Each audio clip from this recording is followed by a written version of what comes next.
মাত্রই ওয়াশরুম থেকে বেরোলো ইয়াশ। মাথার ভেজা চুলগুলো টাওয়ালের সাহায্যে মুছতে মুছতে এসে দাঁড়িয়েছে আয়নার সামনে। একবার নিজেকে ভালো করে পরখ করলো। তারপর গিয়ে দাঁড়ালো বিছানায় শুয়ে থাকা কাশফিয়ার পাশে। মেঝেতে হাঁটু গেড়ে বসে এক ধ্যানে কাশফিয়ার মুখটার দিকে তাকিয়ে আছে ইয়াশ। মনে মনে ভাবছে, আমার মতো হ্যান্ডসাম, ড্যাশিং, গুড লুকিং একটা ছেলেকে কিনা এই মেয়ে আদবড় বলে, এমন অন্যায় মানা যায়? পাশে কারো উপস্থিতি টের পেয়ে কাশফিয়া চোখ খুলে তাকালো। ইয়াসকে সামনে বসে থাকতে দেখে জিজ্ঞেস করলো, কি দেখছেন? আমার উপমাকে। কথাটা বলে মিষ্টি হাসলো ইয়াস। উঠে বসলো বিছানায়। কাশফিয়ার কাছে এগিয়ে গিয়ে আলতো করে ঠোঁট ছোঁয়ালো কাশফিয়ার ঠোঁটে। হঠাৎ স্পর্শে কেঁপে উঠল কাশফিয়া। শক্ত করে জড়িয়ে ধরল ইয়াসকে। ইয়াসের ঠোঁটের ছোঁয়া গভীর হচ্ছে। শ্বাস নিতেও কষ্ট হচ্ছে কাশফিয়ার। ইয়াসকে ধাক্কা দিয়ে নিজে থেকে সরিয়ে দিয়ে বলল সে, কি করছেন এসব? রোমান্টিক ভোটটা বিরক্ত করছে। আমাকে আদবুড়ো বলার শাস্তি দিচ্ছি। প্রত্যুত্তর করল না কাশফিয়া। কি যেন ভাবছে সে, কিছুক্ষণ চুপ থেকে তাকালো ইয়াসের দিকে। পরনের এলোমেলো শাড়িটা ঠিক করে নিয়ে উঠে দাঁড়ালো। ইয়াসের কানের কাছে গিয়ে বলল, আপনাকে আদবুড়ো বলার শাস্তি যদি এত মিষ্টি হয়, তাহলে আজকের পর থেকে আমি আপনাকে উঠতে বসতে 100 বার আদবুড়ো বলবো। কথাটা বলে এক দৌড়ে ওয়াশরুমে চলে গেছে কাশফিয়া। বারবার ডেকেও ইয়াস দাঁড় করাতে পারল না তাকে। ওর থেকে পালাতে যে এটা করলো, বুঝতে বাকি নেই ইয়াসের। ওয়াশরুমের দরজার সামনে গিয়ে দাঁড়িয়ে আছে ইয়াস। কাশফিয়াকে ডেকে বলছে, উপমা। আস্তে করে উত্তর দিল কাশফিয়া, কি হলো? বিছানার উপরে রাখা শাড়িটা পরে রেডি হয়ে এসো, আমি অপেক্ষা করব। ইয়াসের কথা কাশফিয়ার কানে গেল কিনা সন্দেহ। উত্তর না পেয়ে আবারও ভাবলো ডাকবে ওকে। উজ্জ্বল তখন ওর রুমের পাশ দিয়েই যাচ্ছিল। দরজা খোলা, তাই চোখ পড়ল ইয়াসের দিকে। গলা খাকারি দিয়ে বলল উজ্জ্বল, বাবা, বদমেজাজি ইয়াস কিনা বউ পাগল ইয়াসে পরিণত হয়েছে। প্রেম ভালোবাসা তো ভালোই চলছে, তা আমি চাচ্চু হচ্ছি কবে? ইয়াস ঘুরে তাকালো উজ্জ্বলের দিকে। আস্তে আস্তে দরজার দিকে এগিয়ে এসে বলল, খুব শীঘ্রই। উজ্জ্বল হাসল কেবল। চলে গেল নিজের রুমে। ইয়াস বসে আছে সোফায়, ফোন ঘাটছে নিজের। কখন কাশপিয়া ওয়াশরুম থেকে বেরোবে তারই হয়তো অপেক্ষা করছে এত সময় ধরে। উজ্জ্বলের নাম্বারটা থেকে কল আসছে বারবার। ইয়াস ভাবলো দরকারি কিছু বলবে, উঠে পা বাড়ালো বাইরে যাবে বলে। তখনই সামনে এসে দাঁড়ালো কাশফিয়া। পেটিকোট ব্লাউজ ছাড়া পরনে আর কিছুই নেই কাশফিয়ার। ইয়াসের দিকে তাকিয়ে বোকার মতো হাসছে সে। ইয়াসের রাগ লাগছে কাশফিয়ার এমন আচরণে। দ্রুত দরজা আটকে দাঁড়িয়েছে। ওর সামনে বলেছে মেজাজ দেখিয়ে, জামা কাপড় নেই তোমার? এসব কি? কাশফিয়ার হাতে ইয়াসের দেওয়া শাড়িটা নিয়ে দাঁড়িয়েছিল। ইয়াসের এমন রাগান্বিত চেহারা দেখে শাড়িটা ছুঁড়ে ফেলল বিছানায়। অন্যদিকে মুখ ফিরে নিল সে, বলল অভিমান করে, সবসময় এভাবে বকাঝকা করেন কেন? আমাকে এখন আর ভালো লাগে না তাই? চোখ বন্ধ করে একটা শ্বাস ছাড়ল ইয়াস। মনে মনে বকাবকি করলো নিজেকে। মাঝে মধ্যে যে কেন এমন করে নিজেও জানে না সে। কাশফিয়ার অভিমান হয়েছে বুঝল ইয়াস। পিছন থেকে ওকে জড়িয়ে ধরল গিয়ে। যে শাসন করে সে তো বেশি ভালোবাসে উপমা। ভালোবাসি কথাটাকে মুখে বলতে হয় বারবার? ভালোবাসি না বললেও তোমাকে আমি ভালোবাসি। আমার শেষ নিঃশ্বাস পর্যন্ত আমি তোমাকেই ভালোবেসে যাব। তুমি আমার সূচনায় ছিলে, আর শেষ নিঃশ্বাসেও তুমিই থাকবে। আমি তোমাকে ভালোবাসি উপমা, নিজের সবটুকু দিয়েই ভালোবাসি। আমি চাই তুমি কেবল আমার থাকো। তোমার ভাবনা, ভালোবাসা সবটাই হোক আমাকে ঘিরে। তাই তো এত আগলে রাখি তোমায়। শান্ত হলো কাশফিয়া। তাকালো ইয়াসের মুখ পানে। মনে মনে নিজের উপরে রাগ হলো ওর। বারবার না বুঝে কেন ভুল ভাবে ইয়াসকে। ইয়াস শক্ত করে জড়িয়ে ধরল কাশফিয়াকে। কাশফিয়াও নিজের মাথা রাখলো ইয়াসের বুকে। ভুল বোঝাবুঝি মিটে গেল দুজনের। কিছু সময় না যেতেই হইচই শুরু হয়েছে নিচে। কানে এলো ইয়াস কাশফিয়া দুজনেরই। কাশফিয়াকে রুমে বসতে বলে ইয়াস নিচে নামলো কি হয়েছে জানবে বলে। উজ্জ্বলের মুখে সবটা শুনলে বুঝলো। বাড়ির আশেপাশে ঈশানকে দেখেছে সিমি সহ অন্যরাও। রাগ হলো। ঈশানের ফর্সা চেহারাটা অন্ধকারে ঢেকে গেল মুহূর্তেই। কাউকে কিছু না বলেই বাড়ি থেকে বেরিয়ে গেল ইয়াস।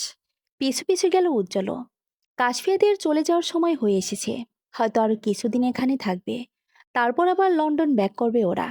আজকে কাশফিয়া সকাল থেকে রান্নাঘরে শাশুড়িকে সাহায্য করছে সকল কাজে। আফিয়া মাত্র এসেছে রান্নাঘরে। কাশফিয়াকে তো কাজ করতে দেখে বারবার ওছে ওকে রুমে যেতে। কিন্তু কাশফিয়া শোনো না ওর কথা। আফিয়া এগিয়ে গেল। কাশফিয়ার হাতে থাকা খুন্তিটা কেড়ে নিয়ে বলল, তোমাকে এসব করতে হবে না কাশফিয়া। তুমি আমার ভাইয়ের একমাত্র আদরের বউ। এসব করছো জানলে সে আমাদের গর্দান নেবে। তুমি বরং আমাকে ফুপিয়ে ডাক শোনানোর দায়িত্বটা পালন করো। শেষের কথাটায় কিছুটা লজ্জা পেল কাশফিয়া। সোফিয়া বেগমও মুচকি হাসেন মেয়ে বৌমার কথা শুনে। কাশফিয়ার চোখ গেল দরজার দিকে। মমি এসে দাঁড়িয়ে আছে অসহায়ের মতো। কাশফিয়ার কেমন মায়া হলো ওকে দেখে। কাছে গিয়ে কোলে নিল মমিকে। আফিয়ার সোফিয়া বেগমের কথা মেনে যেতে শুরু করলো নিজের রুমের দিকে। রুহির রুমের পাশ দিয়ে যাচ্ছিল কাশফিয়া। দরজাটা খোলা দেখে চোখ গেল নিস্তব্ধ রুমটার দিকে। পাজোড়া থেমে গেল ওর। দরজায় লাগানো পর্দাটা সরাতেই দেয়ালে টাঙানো রুহির ছবিটায় চোখ আটকে গেল ওর। আস্তে আস্তে হেঁটে গিয়ে দাঁড়ালো ছবিটার সামনে। রুহির শ্যামলা মুখের মন ভোলানো সেই হাসিটা আবারও দেখল কাশফিয়া। নিঃসন্দেহে ওকে নাম দেওয়া যায় মায়াবতী। এই অতি সুন্দর মেয়েটাকে ইয়াসে তো অবজ্ঞা করলো ওর জন্য। মাঝে মধ্যে এগুলো ভাবলে মনে হয় রুহি সত্যি বলতো কাশফিয়া ভাগ্যবতী। দেয়ালে টাঙানো রুহির ছবিটা হাত দিয়ে ছুঁয়ে দেখল কাশফিয়া। ও নেই ভাবতেই বুকের ভেতরটা মোচড় দিয়ে উঠল।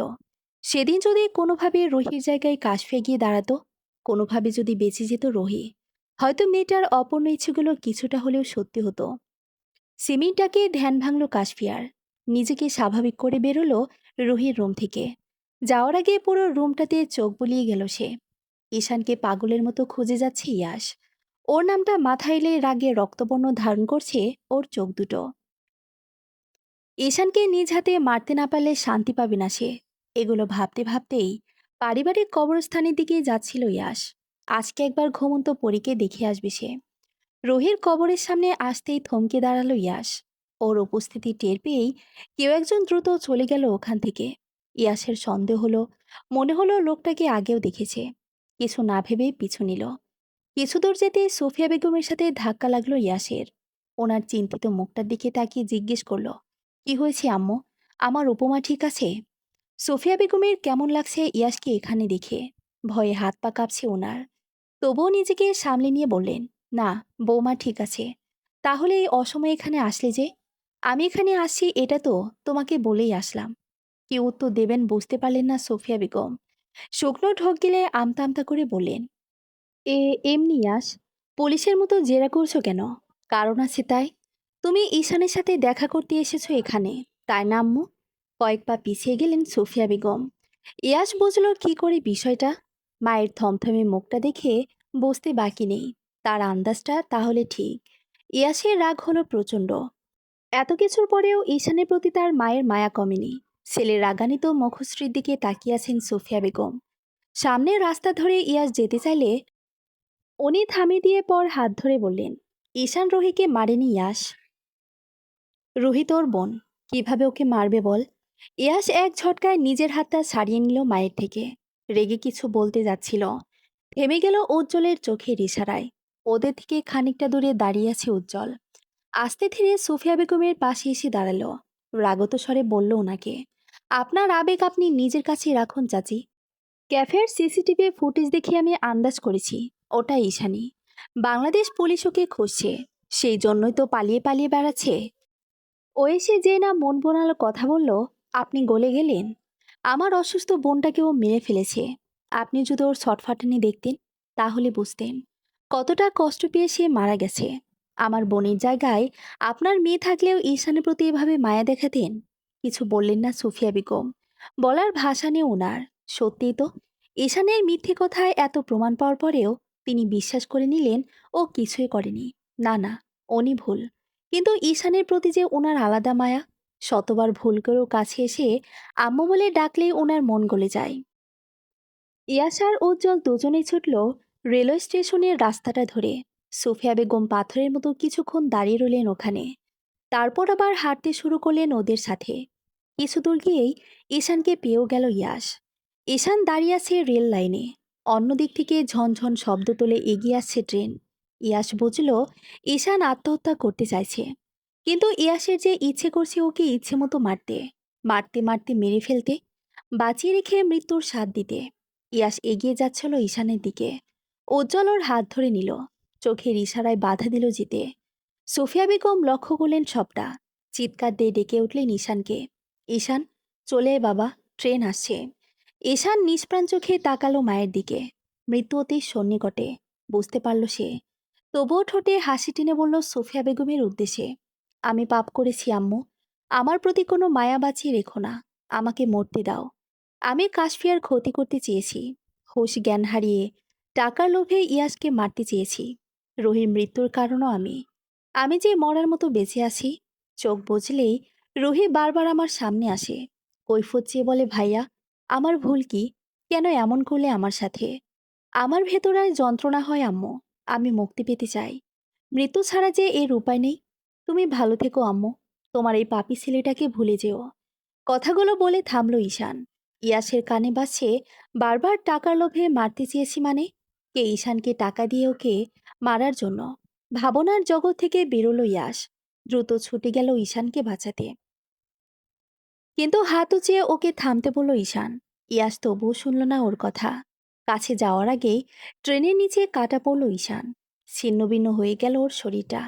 পায়ের গতি কমে গেল ইয়াসের। থম মেরে দাঁড়িয়ে রইল ওখানেই। মনের মধ্যে একটু হলেও খারাপ লাগা কাজ করছে ওর। ছেলেটার চোখে যে আফসোস দেখেছিল, বাঁচতে চাওয়ার প্রবল ইচ্ছা দেখেছিল, মানুষ তার ভুল বুঝতে পারলে তো তাকে বাঁচার সুযোগ দেওয়া উচিত। এই ভেবেই ইয়াস ছুটে গিয়েছিল ওকে বাঁচাতে। কিন্তু শেষ রক্ষা হলো না। একদিক থেকে ঈশানের জন্য খারাপ লাগলেও রুহির মুখটা মনে পড়লেই ঈশানের প্রতি রাগ লাগছে। ওর মনে হচ্ছে এটাই ওর প্রাপ্য। উজ্জ্বল দাঁড়িয়ে আছে ইয়াসের থেকে কিছু দূরে। ঈশানের মৃত্যুতে যায় আসে না ওর। এত ঘৃণা জন্মেছে বোনের মৃত্যুর পরেই। আর আজ তো ঈশান নিজ মুখে বলল সবটা। সোফিয়া বেগম তখনই দপ করে বসে পড়েছিলেন মাটিতে। চোখের সামনে ছেলের মৃত্যু মানতে পারছে না তিনি। পাথরের মতো বসে আছে এখনো। কাঁধে কারো হাতে স্পর্শ পেয়ে ঘাড় ফিরিয়ে তাকালেন সোফিয়া বেগম। ওনার স্বামী আনোয়ার সাহেব দাঁড়িয়ে আছেন সামনে। শুরু থেকে সবটাই শুনলেন তিনি। স্ত্রীকে সান্ত্বনা দেওয়ার ভাষা নেই ওনার কাছে। তবুও বললেন, এটাই ঈশানের নিয়তি। মেনে নাও সোফিয়া। আমরা কান্নাকাটি করলে ও আর ফিরে আসবে না। ঈশানের মৃত্যুর আজ চতুর্থ দিন। সোফিয়া বেগম সেদিন থেকে দরজা লাগিয়ে বসে আছেন নিজের রুমে। প্রয়োজন ছাড়া বের হন না তেমন। যতই ভুল করুক ঈশান, চোখের সামনে ওর এমন যন্ত্রণাদায়ক মৃত্যু কষ্ট দিচ্ছে ওনাকে। বারবার দৃশ্যটা ভেসে উঠছে চোখের সামনে। ওকে তো ছোটবেলা থেকে মানুষ করেছেন কোলে পিঠে করে। সবার থেকে ভালোবাসা দিয়েছেন বেশি। সেই ছেলে কিনা চোখের সামনে মারা গেল ভাবে। কিছুতেই যে ছেলের মৃত্যু শোক কাটিয়ে উঠতে পারছেন না সুফিয়া বেগম। দরজাটা হালকা খোলা ছিল। সুফিয়া বেগমের চোখ গেল দরজার দিকে।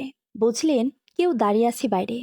নিজেকে স্বাভাবিক করে দরজার ওপারে দাঁড়িয়ে থাকা মানুষটাকে প্রশ্ন করলেন, কে ওখানে? সাথে সাথে দরজা ঠেলে ভেতরে প্রবেশ করলো কেউ। তাকিয়ে দেখলেন সুফিয়া বেগম। কাশফে এসেছে ওনার রুমে। বৌমাকে দেখে ঠোঁটের কোণে হাসি ফুটে উঠল মুহূর্তেই। কাছে গিয়ে মাথায় হাত বুলিয়ে আদরে গলায় বললেন, কি হয়েছে মা? কিছু লাগবে? হুম, তোমাকে দেখতে আসলাম। সুফিয়া বেগম মিষ্টি হেসে বললেন কাশফিয়াকে। আচ্ছা। কাশফিয়াও হাসল ওনার হাসির উত্তরে। হেঁটে গিয়ে বসলো বিছানায়। কিছুক্ষণ চুপ থেকে বলল সুফিয়া বেগমকে, তোমার ছেলে পাঠালো। অবাক চোখে তাকালেন সুফিয়া বেগম। ইয়াস পাঠিয়েছে তার বউকে সুফিয়া বেগমের খবর নেওয়ার জন্য। ছেলের সাথে সম্পর্কটা ওনার এতটা তিক্ত হয়ে গেছে যে শেষ কবে সুন্দর মতো কথা বলিয়েছেন তাও মনে নেই। মুখে মিষ্টি হাসি টেনে বললেন সুফিয়া বেগম, আমার মন ভালো নেই দেখে এসব বলে সান্ত্বনা দিচ্ছ? না, আমাকে তো উনিই পাঠালেন। তুমি নাকি একা একা বসে আছো মন খারাপ করে। আমাকে বললেন কিছুক্ষণ এসে কথা বলতে। কথাগুলো শুনে মনের মধ্যে ভালো লাগা কাজ করলো সুফিয়া বেগমের। অজান্তেই চোখ দিয়ে দুফোঁটা পানি গড়িয়ে পড়ল ওনার। ইয়াসের তবে রাগ কমেছে ওর মায়ের প্রতি। এই দিনটার জন্যই যে অপেক্ষা করছিলেন তিনি। এক ছেলের পরিবর্তনে খুশি হলেও অন্য ছেলের মৃত্যু যে ভেতরটা পোড়াচ্ছে ওনার। সোফিয়া বেগম আর ইয়াস দাঁড়িয়ে আছে পাশাপাশি। ইয়াস ছাদে এসেছে অনেকক্ষণ। সোফিয়া বেগম এসেছিলেন রোদে শুকাতে দেওয়া কাপড় নিতে। তখনই দেখলেন ছেলেকে। ইচ্ছে হলো কথা বলার। কতদিন হলো আম্মু ডাক শোনেন না ইয়াসের মুখে। নিজে গিয়ে পাশে দাঁড়ালেন ইয়াসের। ইয়াস দেখল কিনা সন্দেহ। নীরব রইল সে। সোফিয়া বেগম প্রথমে কথা না বললেও কিছুক্ষণ অপেক্ষার পর নীরবতা ভেঙে বললেন তিনি, আমি তোমার সাথে কথা বলতে চাই ইয়াস। সময় আছে তোমার? ইয়াস আগের মতো দাঁড়িয়ে থেকে উত্তর দিল সোফিয়া বেগমের কথায়, শুনছি। আমার প্রতি তোমার এত রাগ কেন ইয়াস? আমাকে আম্মু বলে ডাকতে মুখে বাধে তোমার? আমার কি ইচ্ছে করে না তোমার মুখে আম্মু ডাক শুনতে? কেন এত দূরত্ব বাড়ালে এই বাড়ি আর বাড়ির মানুষগুলোর সাথে? ইয়াস আলতো হাসল, তাচ্ছিলের স্বরে বলল, তোমার তো বয়স কম হয়নি আম্মু। রাগ আর অভিমানের মধ্যে ফারাক বুঝতে পারো না? কথা নেই সুফিয়া বেগমের মুখে। ইয়াসের কথার মানে কি এটাই যে সে অভিমান করেছে মায়ের ওপর? সুফিয়া বেগমের চুপসে যাওয়া মুখটা দেখে হাসি পেল ইয়াসের। ছাদের রেলিংয়ে ভর দিয়ে তাকালো আকাশ পানে। দীর্ঘশ্বাস ছেড়ে বলল ওনাকে, আমারও তোমার স্নেহ পেতে ইচ্ছে করতো আম্মু। প্রচণ্ড জ্বরে গা পুড়ে গেলে একা রুমে শুয়ে থেকে বিড়বিড় করে আমি তোমাকেই ডাকতাম।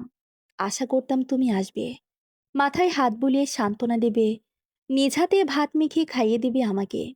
তুমি কি এসব কখনো করেছো? তোমার সব ভালোবাসা তো ছিল কেবল ঈশানের জন্য। একটা সত্যি কথা বলো তো, আমাকে কি রাস্তা থেকে করিয়ে এনেছিলে তোমরা? দুই এক পা পিছিয়ে গেলেন সুফিয়া বেগম। স্তব্ধ হয়ে তাকিয়ে রইলেন ইয়াসের দিকে। বলতে ইচ্ছে করলো ওনার, ইয়াস, তোমাকে আমি ভালোবাসি বাবা। কিন্তু মনের কথা মনে রয়ে গেল। মুখ ফুটে বললেন না কিছুই। মায়ের নির্বাক চাহনি দেখে আবারও বলল ইয়াস, তুমি আমাকে ভালোবাসোনি আম্মু। আমাকে সবসময় দূরে ঠেলার কারণটা কি বলবে? এই যে তোমাদের এত অভিযোগ আমি বাড়িতে আসি না, তোমাদের সাথে কথা বলি না, এগুলো কি এমনি এমনি? আমার ভেতরটাও পড়তো, আমারও কষ্ট হতো, বারবার মাথায় ঘুরতো, কেন আমার আম্মু আমাকে দূরে ঠেলে দিয়ে অন্য কাউকে বুকে টেনে নেন? আমি কি তার ছেলে নই? ছেলের এমন প্রশ্নে কি উত্তর দেবেন বুঝে উঠতে পারলেন না সুফিয়া বেগম। মুখ চেপে ডুকরে কেঁদে উঠলেন তিনি। নিজের দোষে কি তবে দূরত্ব বাড়ালেন ছেলের সাথে? ইয়াসের মনে এত অভিমান জমে আছে ওনার প্রতি, কিভাবে বোঝাবেন উনি? কখনো ইয়াসের খারাপ চাননি, ভালো হবে ভেবে পাঠিয়েছেন বিদেশে। পড়াশুনো করে ছেলে মানুষ হবে এই আশাই তো ছিল ওনার মনে। মা ছেলের মধ্যে এত দূরত্ব বাড়বে জানলে কখনোই করতে না এইসব। নিজেকে সামলে নিলেন সোফিয়া বেগম। বললেন ইয়াসকে, আমি তোমার আম্মু ইয়াস। আমি তোমাকে মানো আর না মানো, আমি তোমাকে পেটে ধরেছি, পৃথিবীর আলো দেখিয়েছি। মা তোমাকে ভালোবাসি ইয়াস, তুমি ভুল বুঝেছো আমাকে। ইয়াস হেসে উড়িয়ে দিল কথাটা, হয়তো বিশ্বাস করেনি। সোফিয়া বেগমও বুঝলেন বিষয়টা, তবুও বলতে শুরু করলেন তিনি, তুমি বা আফিয়া তখন পৃথিবীতে আসনি। তোমার দাদি, বাড়ির প্রতিটি লোক, পাড়া প্রতিবেশী আমাকে কত কথা শোনাতো। বাচ্চা কাচ্চা হচ্ছিল না তাই। না পেরেই ঈশানকে নিয়ে এসেছিলেন তোমার বাবা। তারপর তোমার বোন এলো, তুমি এলে। পেটে না ধরলেও ঈশান আমার প্রথম সন্তান, তাই হয়তো ওর প্রতি এত ভালোবাসা আমার। আমি তোমাকেও ভালোবাসি ইয়াস, তুমি আমার নিজের ছেলে। কথাগুলো বলে থামলেন সোফিয়া বেগম। ইয়াসকে ওখানে রেখেই দৌড়ে চলে গেলেন ছাদ থেকে। কাশফিয়া এত সময় দাঁড়িয়েছিল সিঁড়ির দরজার কাছেই। ইয়াসের যে ওর আম্মুর প্রতি এত রাগ, অভিমান জমে আছে তা অজানা নয় কাশফিয়ার। তবে কখনোই কথা বলেনি এগুলো নিয়ে। আজ কেমন খারাপ লাগা কাজ করছে শাশুড়ির অশ্রু ভেজা চোখগুলো দেখে। ওনার চোখে মুখে যে ইয়াসের প্রতি মায়ার অপরাধবোধ ছিল তা স্পষ্ট দেখেছে কাশফিয়া। কাশফিয়া এসে দাঁড়ালো ইয়াসের পাশে, বলল ওকে, মায়েদের প্রতি রাগ, অভিমান জমিয়ে রাখতে নেই। উনি আর কতদিন বলুন? এবার না হয় যাওয়ার আগে সবার সাথে সম্পর্কটা ঠিক করে যাব। পরের বার এসে ওনাকে না পেলে আফসোস হবে না আপনার? ইয়াস চুপ করে রইল। কিছুক্ষণ পর তাকালো কাশফিয়ার দিকে। ওর যে আজ কষ্ট হচ্ছে। কাশফিয়ারও তো আম্মু নেই, তাই এত আবেগে কথা বলছে। কিন্তু ইয়াসের আম্মু যে থেকেও না থাকার মতোই ছিলেন। কখনো ভালোবেসে কাছে টেনে নেননি ওকে। এমনি এমনি কি দূরত্ব বাড়িয়েছে এবারের সাথে? দীর্ঘশ্বাস ছাড়ল ইয়াস, বলল কাশফিয়াকে, আম্মু আমাকে ভালোবাসে না উপমা। আমার জীবনে উনি থেকেও না থাকার মতো ছিলেন আজীবন। মাঝে মধ্যে মনে প্রশ্ন জাগে, আমি কি মায়ের নিজের ছেলে? কে বলল উনি আপনাকে ভালোবাসেন না? আপনার ছোটবেলার জামা, কাপড়, খেলনা সব উনি যত্ন করে রেখে দিয়েছেন। সামনে সে কথা বলার সাহস পান না, তাই আপনার কথা মনে পড়লে এগুলো আঁকড়ে ধরে কান্নাকাটি করেন। ইয়াসের ভেতরটায় কেমন অদ্ভুত অনুভূতি হচ্ছে। কোথাও না কোথাও মায়ের জন্য খারাপ লাগা কাজ করছে ওর। ইয়াসকে তবে ভুল ভাবছে মায়ের ব্যাপারে? ওর কি উচিত সব মানবমানের দেওয়াল ভেঙে ফেলা? কে যেন ভেবে কাশফিয়াকে ছাদে রেখে দৌড়ে নিচে গেল ইয়াস। কাশফিয়ার ঠোঁটের কোণে এক চিলতে হাসি টেনে তাকিয়ে রইল ইয়াসের যাওয়ার পানে। সময়টা হেমন্তের শেষ প্রান্তে। আস্তে আস্তে শীতের আগমন ঘটেছে প্রকৃতিতে। ইয়াস কাশফিয়াকে নিয়ে কৌশিকদের গ্রামে এসেছে। ইনায়া বারবার কল দিচ্ছিল আসার জন্য। ইচ্ছে না থাকলেও না করতে পারেনি ইয়াশ। কাশফিয়ারও ইচ্ছে হয়েছে যাওয়ার আগে নিজের গ্রাম ঘুরে যাবে। গ্রামের রাস্তা খুব একটা ভালো না। গাড়ি ভেতরে ঢুকবে ঠিকই, তবে কাশফিয়ার ইচ্ছে করছে ইয়াসের সাথে পায়ে হেঁটে বাড়ি পর্যন্ত যাবে। কাশফিয়ার ইয়াস যাচ্ছিল ভাঙাচোরা ছোট্ট চায়ের দোকানটার সামনে দিয়ে, যেখানে ওদের প্রথম দেখা হয়েছিল। কাশফিয়া হাঁটা থামিয়ে দাঁড়িয়েছে ওখানে, বারবার দোকানটার দিকে তাকিয়ে খুঁজছে কাউকে। ইয়াস বিরক্ত হয়ে বলল কাশফিয়াকে, কি হলো উপমা, দাঁড়িয়ে আছো যে? কাশফিয়া মিষ্টি এসে ইয়াসের হাত ধরল, কাঁধে মাথা রেখে বলল, এখানে আমার প্রথম দেখা হয়েছিল, মনে আছে আপনার? ইয়াস মুচকি এসে বলল কাশফিয়াকে, ওহো, এখানে আমাদের দ্বিতীয়বার দেখা হয়েছিল। বেশি নেত্রে ইয়াসের মুখ পানে তাকালো কাশফিয়া, অবাকের সহিত বলল ওকে, তাহলে প্রথম দেখা কোথায় হয়েছিল? তোমার স্কুলের প্রোগ্রামে। কি? কবে? কখন? ইয়াস কেবল হাসল, উত্তর দিল না কাশফিয়ার কথার। চায়ের দোকানের ভদ্রলোক এগিয়ে আসলেন ওদের দিকে। ইয়াসের থেকে চোখ সরিয়ে ভদ্রলোকের দিকে তাকালো কাশফিয়া, মুখে হাসি টেনে বলল ওনাকে, কেমন আছেন চাচা? ভালো আছি মা, তুমি কেমন আছো? বাড়িতে না গিয়ে রাস্তায় দাঁড়িয়ে আছো যে? আমিও আলহামদুলিল্লাহ ভালো আছি। আপনাকে দেখব বলেই দাঁড়িয়েছিলাম এত সময়। ভদ্রলোক হাসলেন কাশফিয়ার কথায়। ইয়াসের সাথেও কিছুক্ষণ কথা বললেন উনি। তারপর দুজনেই বিদায় জানিয়ে চলে গেল কৌশিকদের বাড়িতে। ইয়াস আর কাশফিয়া বসে আছে ড্রয়িং রুমে। কাশফিয়ার মাম্মি ওদের জন্য খাবার বানাতে ব্যস্ত। ইয়াস তো ফোন ঘাটছে। কাশফিয়া চুপচাপ বসে আছে ওর দিকে কিছু দূরে। বারবার কৌশিক ইনায়ার রুমের দিকে তাকিয়ে দেখছে ইনায়া বের হলো কিনা। ইয়াস আর কাশফিয়া যেখানে বসে আছে সেখান থেকে ইনায়াদের রুমের দূরত্ব খুব একটা বেশি না। দরজাটাও আধ খোলা। হঠাৎই কাশফিয়ার কানে আসলো ইনায়ার কথা। কান্নারত কণ্ঠে বারবার বলছে ইনায়া, আহ, আস্তে, ব্যথা পাচ্ছি আমি। এনায়ের কথার উত্তরে বলল কৌশিক, বাচ্চাদের মতো কান্নাকাটি লাগিয়েছ কেন? আসতেই তো দিচ্ছি। কাশফিয়া কান পেতে শুনল কথাগুলো। শুকনো ঢোক গিলে একবার ইয়াসের দিকে তাকালো, পরে আবার মুখ ফিরিয়ে অন্যদিকে তাকিয়ে বিড়বিড় করে বলল, এই দিন দুপুরে কি এসব শুরু করেছে এরা স্বামী স্ত্রী? একা একা কি কথা বলছো উপমা? হঠাৎ প্রশ্নে চমকে তাকালো কাশফিয়া। মুখের ভাবভঙ্গি পরিবর্তন হয়ে গেছে মুহূর্তে। মনে হচ্ছে চুরি করে ধরা পড়েছে সে। নিজেকে সামলে উত্তর দিল ইয়াসের কথায়, কই, কিছু না তো। কাশ্মীরিটা ক্যাবলা মার্কা হাসি দিল ইয়াসের দিকে তাকিয়ে। আবারও কৌশিক ইনায়ের রুমের দরজার সামনে চোখ গেলে দেখল ওর মামাতো বোন স্নেহা দাঁড়িয়ে আছে দরজার সামনে। মনোযোগ দিয়ে দেখছে ভেতরে কি হচ্ছে। চোখ দুটো গোল গোল করে কাশফিয়া তাকিয়ে আছে স্নেহার দিকে। কিছুক্ষণ ওভাবে তাকিয়ে থেকে ধমক দিয়ে বলে উঠেছে ওকে, স্নেহা, কি অসভ্যতাম এগুলো, ওখানে দাঁড়িয়ে কি দেখছিস? বোনের বড়সড় ধমকে কেঁপে উঠেছে স্নেহা। দ্রুত কাশফিয়ার সামনে এসে দাঁড়িয়েছে, বলছে মিনমিনে কণ্ঠে, বকছে কেন আপু? বকছি কেন মানে? তুই এখানে দাঁড়িয়ে কি দেখছিলি? অতিরিক্ত পেকে গেছিস তাই না? ইয়াসের মেজাজ খারাপ হচ্ছে কাশফিয়ার এমন ব্যবহারে। একে তো এখানে এসে বিরক্ত লাগছে, আরেক কাশফিয়ার চেঁচেমেচি।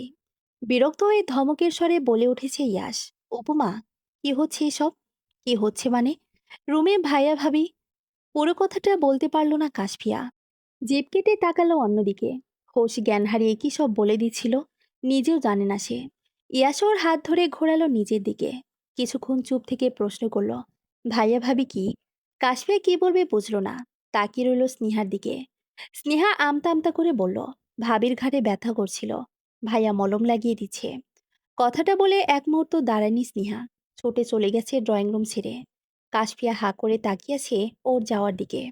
নিজের মাথায় নিজে গাঁটটা মেরে বলল বিড়বিড় করে, ছি ছি, নাউজুবিল্লা, এত খারাপ মাইন্ড আমার, কি সব ভেবে বসে আছি। ইয়াস হয়তো বুঝলো কিছু, হাসতে হাসতে গিয়ে বসলো সোফায়। কাশফিয়া দাঁড়িয়ে রইল আগের জায়গাতেই, বোকা বোকা চাহনিতে তাকিয়ে রইল ইয়াসের হাসি মাখা মুখটার দিকে। ইয়াস হাসি থামালো, কাশফিয়ার হাত টেনে নিজের কোলে বসিয়ে বলল, যখন তখন এমন দুষ্টু চাহনি দিয়ে আমাকে সিরিয়াস করার চেষ্টা করো না তো বউ। আমি কন্ট্রোল হারিয়ে ফেললে প্রতিবারের মতো তুমি পালানোর জন্য কান্না করবে কিন্তু। লজ্জা পেল কাশফিয়া, মুখ লুকালো ইয়াসের বুকে। ইয়াস হাসলো, বইয়ের কাজে ওর কথায় লজ্জা পেয়ে ওর বুকে মুখ লুকালো উপমা। এনায়া মাত্রই বেরোলো রুম থেকে, সাথে ছিল কৌশিকও। এনায়া মজা করলেও লজ্জায় অন্যদিকে মুখ ঘুরিয়ে নিল কৌশিক।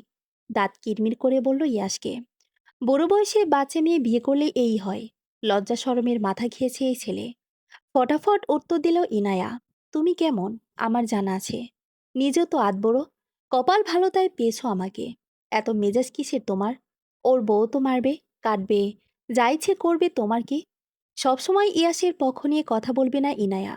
ও বোর হওয়ার আগে কাশফিয়া আমার বোন। ভাইয়ের কথা কানে আসলো কাশফিয়ার। দ্রুত সরে গেল ইয়াসের কাছ থেকে। কৌশিকের রসকসীন চেহারাটা দেখে রাগ হলো ইয়াসের। বুঝে পায় না, ইয়াস আগে তো কৌশিকের এমন হলো যে ইয়াসকে দেখলেই মুখের হাসি মিলিয়ে যায়। ইয়াস উঠে দাঁড়ালেও কৌশিকের কথার উত্তর দিলে সেও পাল্টা উত্তর দিল। দুজনের মধ্যে তর্কাতর্কি হলো অনেকক্ষণ।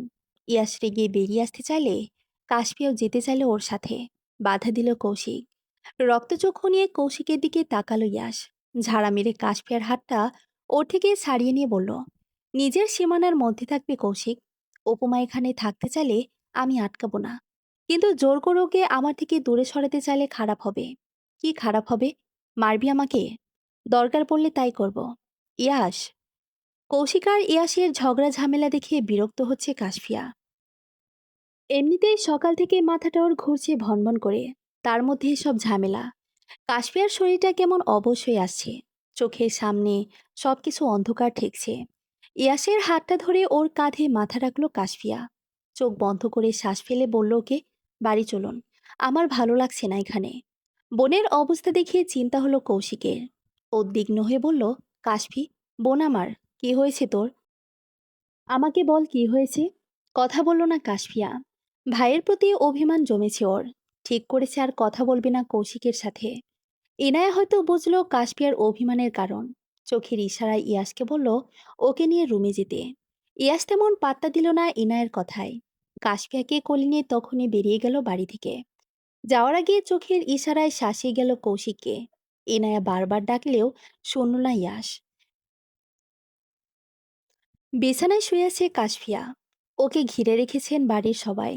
হুট করে ওর শরীর খারাপ কেন হলো বুঝে আসছে না কারণ। ডাক্তার ডাকতে গেলে বারবার মানা করছে কাশফিয়া। সবাইকে বুঝিয়েছে ওর কিছুই হয়নি। সবার সাথে কথা বলা শেষে কাশফিয়া ঘাড় কাত করে তাকিয়েছে সোফায় বসে থাকা ইয়াসের দিকে। ওর চোখ মুখে চিন্তার ছাপ স্পষ্ট।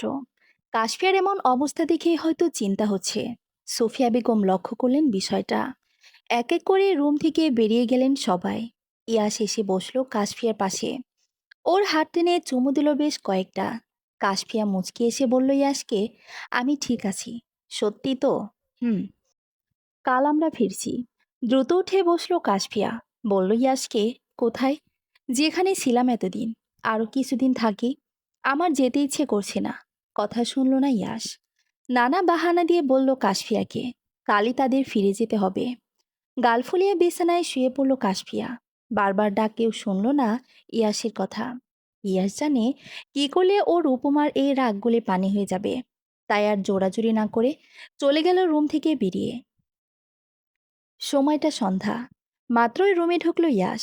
কাশফিয়া বিছানায় পড়ে ঘুমাচ্ছে বেঘরে। ইয়াস আর বিরক্ত করলো না ওকে। হাতে থাকা শপিং ব্যাগটা বিছানার একপাশে রেখে আবারও দ্রুত পায়ে হেঁটে বেরিয়ে গেল রুম থেকে। নিচে নামবে বলেই যাচ্ছিল ইয়াস। চোখ গেল রুহির রুমের দিকে। দরজাটা আধখোলা দেখে ইচ্ছে হলো ভেতরে ঢুকবে। দেরি করলো না ইয়াস। দরজা ঠেলে ভেতরে প্রবেশ করলো সে। পুরো রুমে চোখ বোলালো একবার। দেয়ালে টাঙ্গানো রুহির ছবিটার দিকে চোখ গেল তখন। আস্তে আস্তে টেনে সামনে গিয়ে দাঁড়ালো। ভালো করে দেখলো ছবিটা।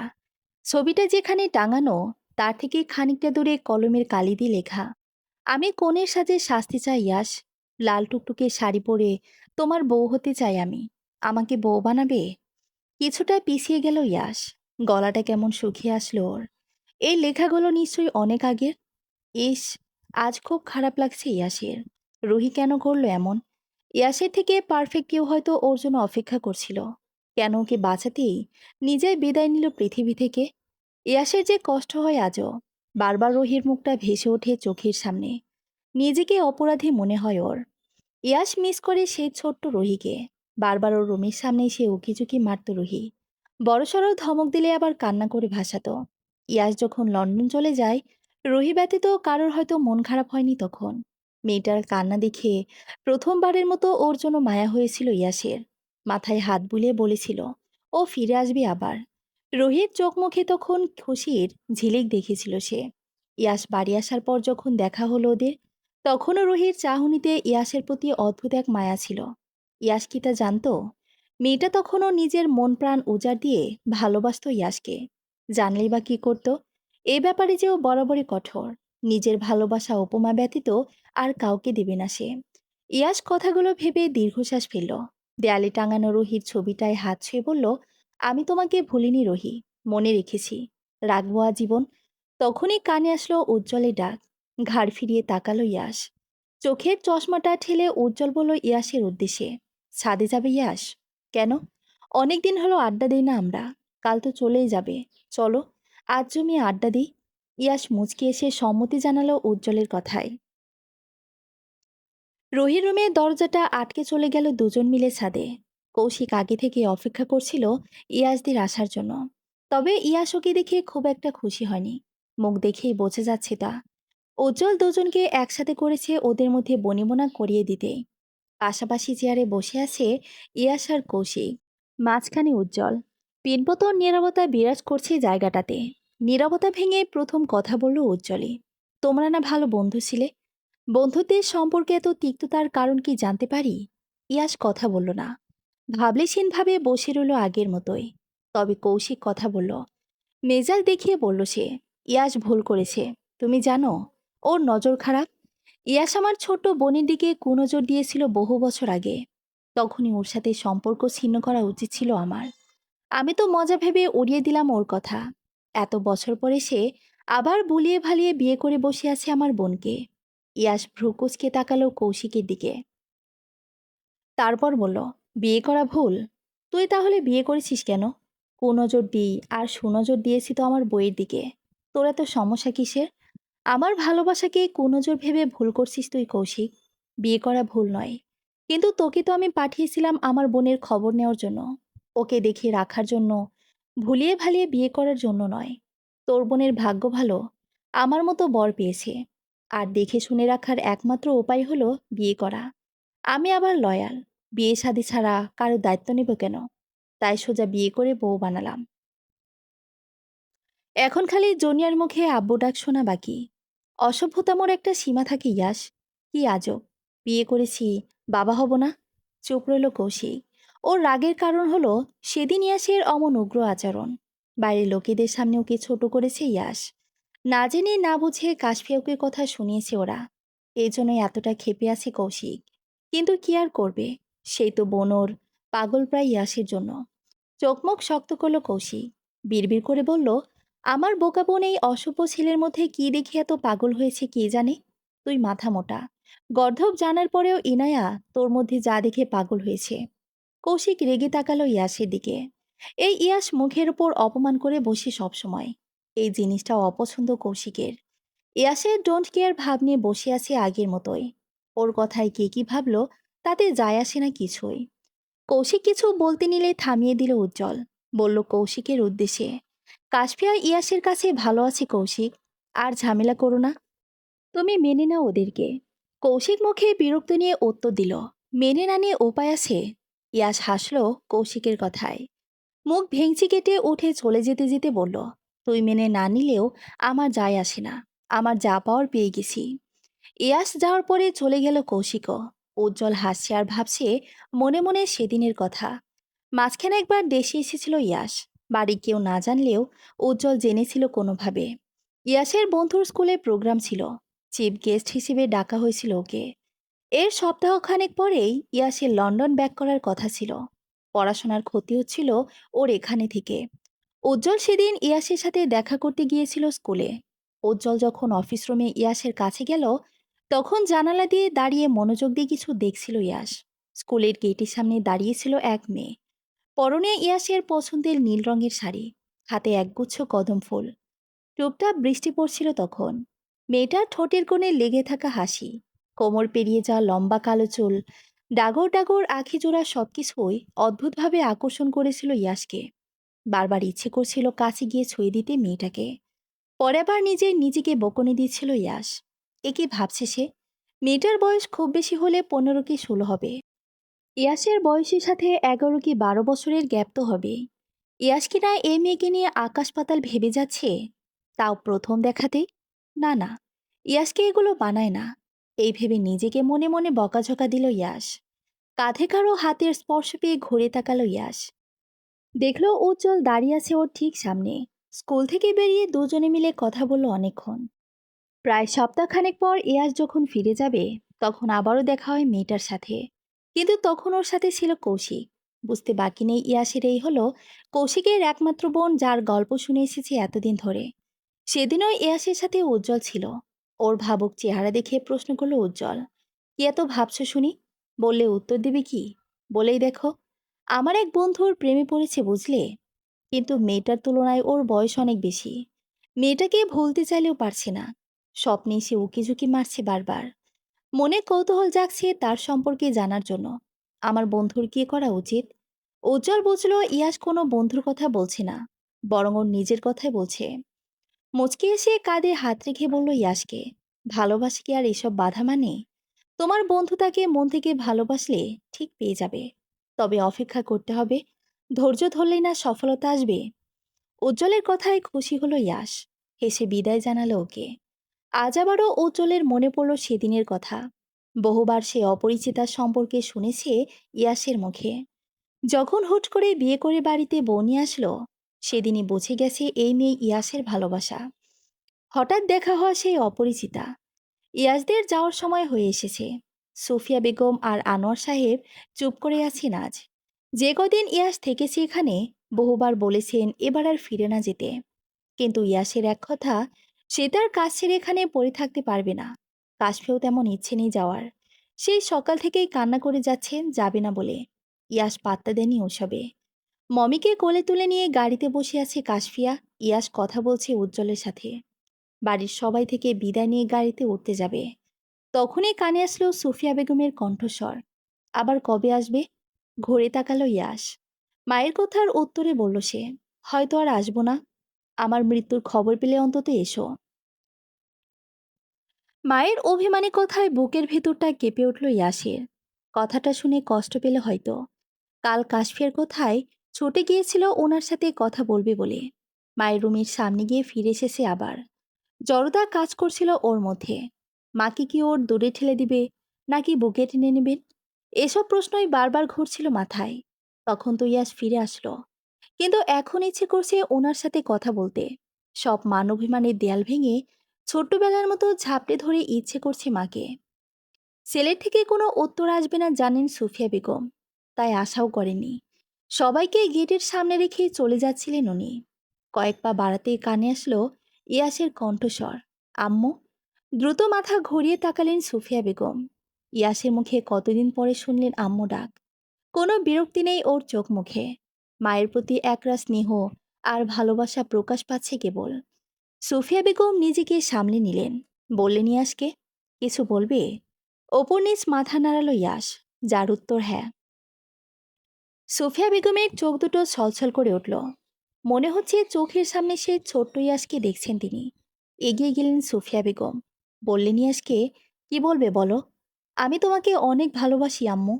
সুফিয়া বেগমের চোখ বেয়ে দুফোঁটা পানি গড়িয়ে পড়ল তখনই। দৌড়ে গিয়ে ইয়াসকে জড়িয়ে ধরে বললেন কান্নারত কণ্ঠে, আমিও তোমাকে ভালোবাসি বাবা। আমি মিস করি তোমাকে। আমার ভুল ছিল ইয়াস। তুমি মায়ের প্রতি আর রাগ করে থেকো না। তুমি আমার প্রতি রাগ করে থাকলে আমি মরেও শান্তি পাবো না বাবা। কাশফিয়া তত সময়ে নেমে এসে দাঁড়িয়েছে ইয়াসের পাশে। কিছুক্ষণ আগের মন খারাপ চলে গেছে নিমেষেই। আফিয়ার আর উজ্জ্বলও দাঁড়িয়ে আছে পাশে। ইয়াস আর সুফিয়া বেগমের সম্পর্কটা ভালো হয়েছে দেখে খুশি হয়েছে ওরাও। গাড়িতে উঠে বসলো ইয়াস আর কাশফিয়া। সবাইকে বিদায় জানিয়ে চলে গেল নিজেদের গন্তব্যে। ইয়াসরা লন্ডন ব্যাক করেছে আজ 1 সপ্তাহ হতে চলল। প্রতিদিনই কথা হয় বাড়ির মানুষদের সাথে। ইয়াসও কথা বলে ওর মায়ের সাথে। সবটা ঠিকঠাক হয়ে গেছে দেখে ভালো লাগছে কাশফিয়ার। কাশফিয়ার রেজাল্ট এসেছে বেশ অনেক দিন হলো। পড়াশোনাতেও এতটা ভালো না হলেও একেবারে খারাপ না। যথেষ্ট ভালো রেজাল্ট এসেছে। এখানকার যে কোনো ভালো ভার্সিটিতেই ভর্তি হওয়া যাবে। মাঝখানে ইয়াস কাশফিয়ার ঝগড়া ঝামেলার জন্য খেয়াল করেনি এই বিষয়টা। তবে আজ একটু নিশ্চিত হলো, ইনায়ের সাথে কথা বলে কৌশিক নাকি কোনো একটা ভালো ভার্সিটিতে ভর্তি করে দিয়েছে কাশফিয়াকে। ব্যস্ততার জন্য ভার্সিটি সম্পর্কে তেমন কোনো তথ্যই নেওয়া হয়নি ইয়াসের। তবুও ভেবেছিল সবটা জেনে আজ নিয়ে যাবে কাশফিয়াকে। কিন্তু মহারানীর নাকি মন ভালো না, সে আজ বাড়িতেই থাকবে। ইয়াসও জোর করল না আর, চলে গেল নিজের কাজে। মনোযোগ দিয়ে ক্লাস নিচ্ছে ইয়াস, ওর লেকচার দিচ্ছে, আর স্টুডেন্টরা সবাই তাকিয়ে আছে ওর দিকে। মেহেক মেয়েটা বসেছে প্রথম বেঞ্চে, পাশেই সাইফান। মেহেকের ভীষণ রকমের মন খারাপ ছিল আজ। ইয়াসের হাসিমাখা মুখটা দেখে ওর সব মন খারাপ উড়ে গেছে কোথায় যেন। হঠাৎই ইয়াসের কানে আসলো মেয়েলি কণ্ঠস্বর, বিরক্তির ছাপ পড়ল পুরো মুখ জুড়ে। কেউ ডেকে বলছে ইয়াসকে, মে আই কামিন স্যার? বইয়ের দিকে মুখ রেখে উত্তর দিল Yas, no, you are late, stand দেয়ার।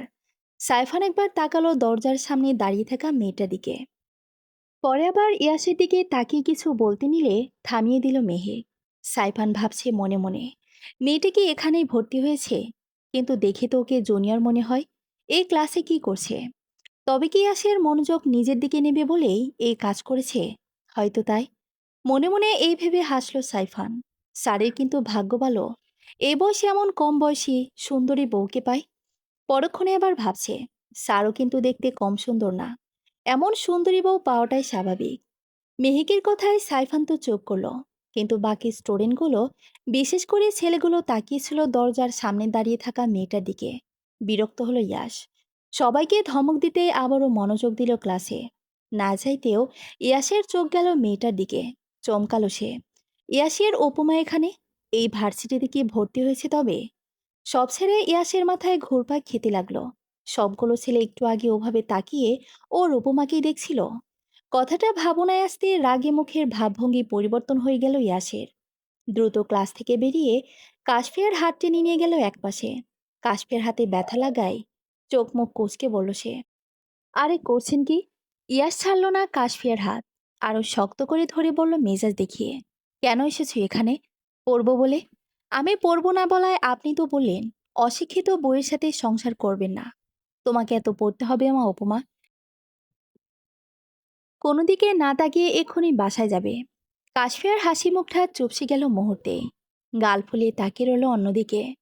কাশফিয়াকে দাঁড় করে রেখে ক্লাসে গেল ইয়াস। মিনিট কয়েক পরে আবারও ফিরে আসলো সে। ওর হাত টেনে নিয়ে গেল নিজের অফিসে। চেয়ারে বসিয়ে রেখে চোখ মুখ শক্ত করে বলল, আমি ক্লাস শেষ করে ফিরে না আসা পর্যন্ত এখানেই বসে থাকবে। এক পাও যদি নাড়িয়েছো, পা কেটে ফেলবো বলে দিলাম। এভাবেই ধমকালে আমি এক্ষুনি বেরিয়ে যাব। সবসময় এভাবে বকনে না দিয়ে চুমুটুমু তো দিতে পারেন, নিরামিষ লোক একটা। ইয়াস প্রথমে রেগে তাকালো কাশফিয়ার দিকে। কাশফিয়া ভাবলো ভুল করেছে সে, চুপ করে বসে রইল বাধ্য মেয়ের মতো। ইয়াস হুট করে হেসে উঠল কাশফিয়ার ভয়ের তো মুখশ্রী দেখে, এগিয়ে গেল ওর কাছে। কাশফিয়া কিছু বুঝে ওঠার আগে ইয়াস ঠোঁট আঁকড়ে ধরল ওর। শত চেষ্টা করেও কাশফিয়া নিজে থেকে দূরে সরাতে পারল না ইয়াসকে। কিছুক্ষণ পর ইয়াস ছেড়ে দিল ওকে। বড় বড় শ্বাস ফেলে ইয়াসের দিকে রেগে তাকালো কাশফিয়া। ইয়াস ঠোঁট কামড়ে হাসল। কাশফিয়ার ঠোঁটে আবারও ছোট্ট করে একটা চুমু দিয়ে বলল, এসব কি উপমা? আমার চুমুর পাওয়ার সহ্য করার ক্ষমতা নেই, আবার আমাকে কাছে ডাকো। কাশফিয়ার ঠোঁটের কোণে দুষ্টুমিতে ভরা হাসি। ইয়াসের গলা জড়িয়ে ধরল বলল ওকে, পুরো আপনিটাকেই তো সামলায় আমি এই চুমু আর কি। ইয়াস হেসে উঠল কাশফিয়ার কথায়। উপমা ভালোই জব্দ করতে শিখেছে ইয়াসকে, কেমন কথার জালে ফাঁসি দিল ওকে। চলবে। গল্প আমার উপমা তুমি, পঞ্চম পর্ব। ষষ্ঠ পর্ব পড়ার আমন্ত্রণ রইল। ধন্যবাদ সবাইকে।